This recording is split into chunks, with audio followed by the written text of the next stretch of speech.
petit 2 de ce grand 3 intitulé Intégrale absolument convergente. Ce paragraphe va être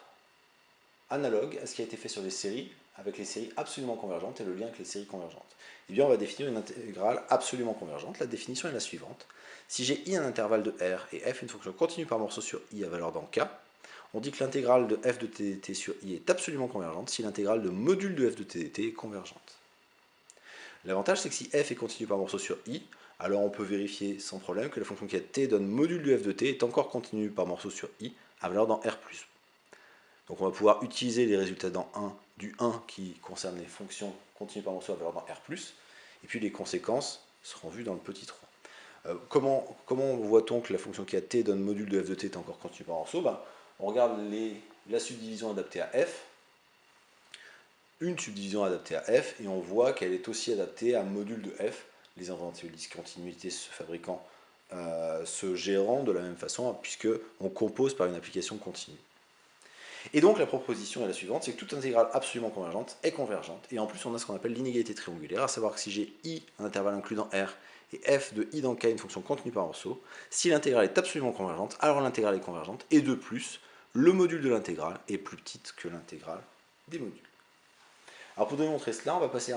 par deux étapes. La première, c'est si f est à valeur réelle, on va décomposer f avec sa partie, ce qu'on appelle la partie positive et la partie négative. La partie positive, c'est la fonction qu'on appelle f+, qui va de i dans R+, qui a x associe f de x si f de x est positif et 0 sinon, et f-, la partie négative, qui va de i dans R+, aussi, qui a x associe 0 si f de x est positif, et moins f de x si f de x est négatif. Alors la propriété, c'est que pour tout x dans i, f de x vaut f plus de x moins f moins de x, parce que si jamais f de x est positif, f plus de x vaudra f de x et f moins de x vaudra 0, et donc ça marche bien. Et si jamais f de x est négatif, f plus de x vaudra 0, et f moins de x vaudra moins f de x, donc avec le moins devant, ça fera f de x. Et d'autre part, le module de f de x vaut f plus de x plus f moins de x. F plus et f moins sont continus par morceau sur i, c'est comme le fait de montrer que le module de f est une fonction continue par morceau. On prend une subdivision adaptée, et on voit qu'elle reste adaptée à f plus et à f moins, en prolongeant sur chacun des intervalles ouverts avec la bonne limite. Donc, je sais que l'intégrale de module de f est convergente.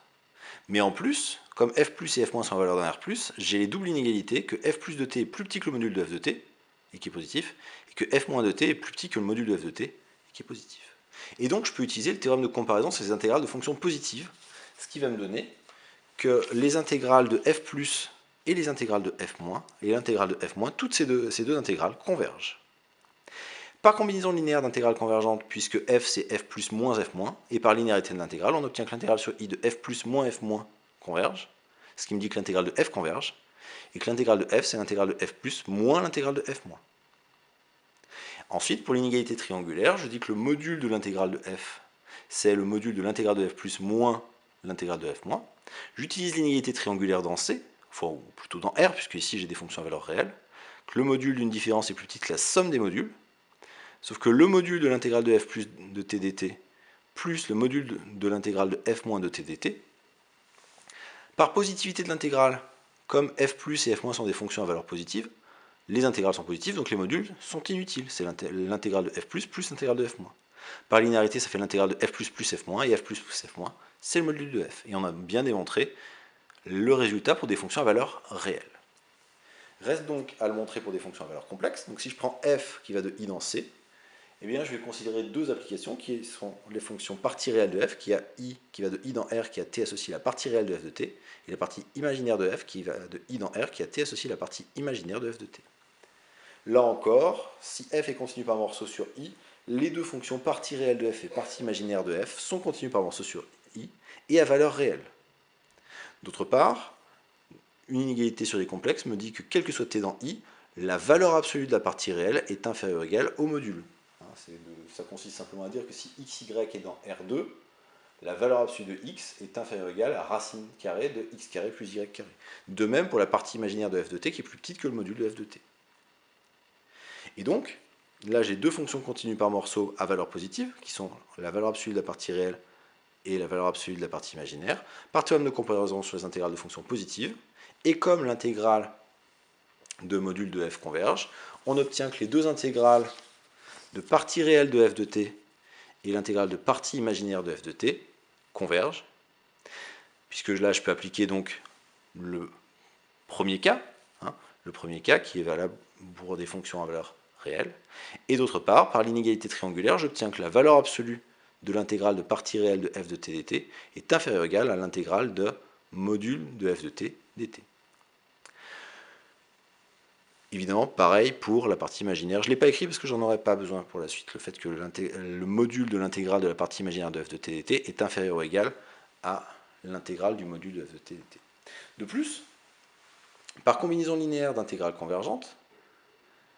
comme l'intégrale de la partie réelle de f de t dt converge et l'intégrale de la partie imaginaire de f de t dt converge, par combinaison linéaire, l'intégrale de f de t dt converge. Et quand j'ai une intégrale convergente qui s'écrit comme l'intégrante f s'écrit la partie réelle plus i fois la partie imaginaire, l'existence de limites aux intégrales partielles,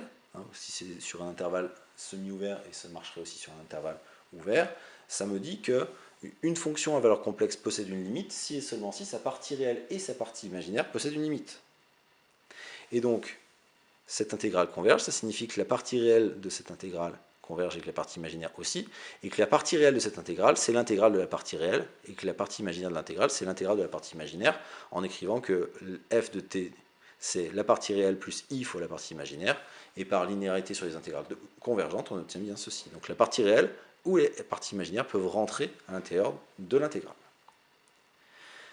Maintenant, reste à démontrer l'inégalité triangulaire. Donc l'intégrale de f de t dt sur i est un nombre complexe, qui possède un argument que je vais noter θ0. Et donc le module de l'intégrale de f de t dt, pour obtenir le module d'un nombre complexe, je prends le nombre complexe que je multiplie par exponentielle moins i θ0. Donc ce exponentielle moins i θ0 ne dépendant pas de t, je peux le rentrer sous l'intégrale. Et je peux donc appeler f tilde, la fonction qui a t donne exponentielle moins i θ0 fois f de t, qui est une fonction continue par morceau sur i, c'est le produit d'une constante fois f qui continue par morceau sur i, et qui vérifie que l'intégrale de module de f tilde de t dt converge, puisque le module de f tilde, c'est le module de f, et que le module de f converge. Par l'inégalité 2, par la propriété 2, qui n'est pas une inégalité d'ailleurs, c'est une égalité, comme l'intégrale de module de f de t dt converge, on obtient par le raisonnement qui a été fait à la partie 2, c'est que l'intégrale de f tilde de t dt converge, j'ai oublié le mot converge, et que la partie réelle de l'intégrale de f tilde vaut l'intégrale de la partie réelle de f tilde de t dt. Mais comme le module de l'intégrale sur i de f de t dt est un réel, ce module vaut le réel, donc ce module qui était ici, vaut donc la partie réelle de cette quantité-là, la partie réelle de l'intégrale sur i de f tilde de t dt, d'après 3, ce que j'avais appelé 3 ici. La partie réelle peut rentrer à l'intérieur d'après ce que j'avais vu en appliquant 2 à f tilde, et la partie réelle de f tilde de t dt est inférieure ou égale au module de la même chose, mais par l'inégalité 1 appliquée à f tilde, le module de l'intégrale de la partie réelle est inférieur ou égal à l'intégrale de module de f de tilde de t dt. Mais comme le module de f tilde vaut le module de f, j'obtiens bien l'inégalité triangulaire dans le cas général, et j'ai donc bien démontré, d'une part, qu'une intégrale absolument convergente était convergente, et en plus qu'on avait l'inégalité triangulaire.